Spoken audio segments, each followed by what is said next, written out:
আজকে তৈরি করছি ব্ল্যাক টি রেসিপি। আসসালামু আলাইকুম everyone, welcome back to my channel. আজকে আমি করছি ব্ল্যাক টি।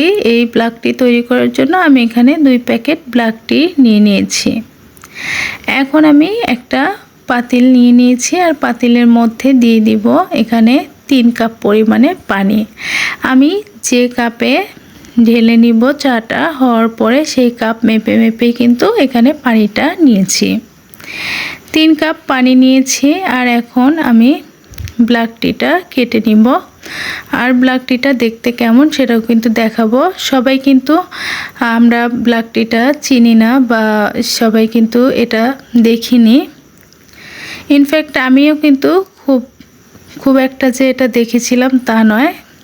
তো রান্নার প্রসেসে কিন্তু আমি এটা দেখেছি।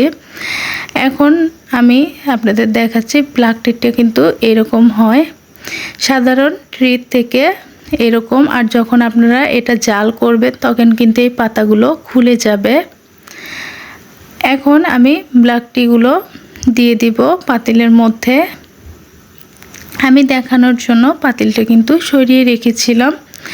এখন আমি দিয়ে দিচ্ছি 2 প্যাকেটই আমি পাতিলের মধ্যে দিয়ে দিব। আপনারা কিন্তু 2 প্যাকেট নিলে পানির পরিমাণটা কিন্তু আরেকটু বাড়িয়ে দিতে পারেন। এখানে কড়া টিটা আমি তৈরি করব, যে কারণে 3 কাপ নিয়েছি আর 2 কাপ এখানে টি নিয়েছি। এখন আমি দিয়ে দিচ্ছি এখানে 1 স্পুন আর 1 স্পুনের একটু কম, মানে আমি 1 স্পুন 2 বার ব্যবহার করেছি, একবার ফুল ব্যবহার করেছি আর একবার 1 স্পুন পুরোটা ব্যবহার করিনি।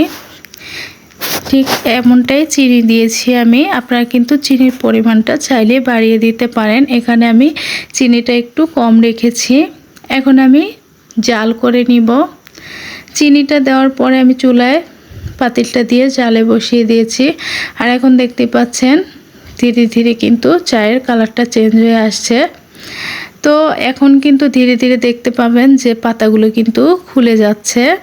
তো এই দেখেই বুঝতে পারছেন যে এখানে পাতাগুলো কিন্তু খুলে গিয়েছে। ঠিক এভাবে কিছুটা সময় জাল করে নিতে হবে। আমি খুব ভালোভাবে জাল করে নিয়েছি আর এই দেখতেই পাচ্ছেন পাতাগুলো কিন্তু কতটা খুলে গিয়েছে। আর যখন জাল করবেন এই ব্ল্যাক টিটা তখন দেখবেন এর স্মেলটা অনেক সুন্দর আসছে। এর গন্ধটাই আপনাদের কিন্তু খুব ভালো লাগবে। গন্ধও যেমন খুবই সুন্দর, খেতেও কিন্তু দুর্দান্ত এই ব্ল্যাক টি রেসিপিটা। তৈরি হয়ে গেল আমার আজকের ব্ল্যাক টি। এখন আমি একটা কাপের মধ্যে ছাঁকনি দিয়ে ঢেলে নিচ্ছি।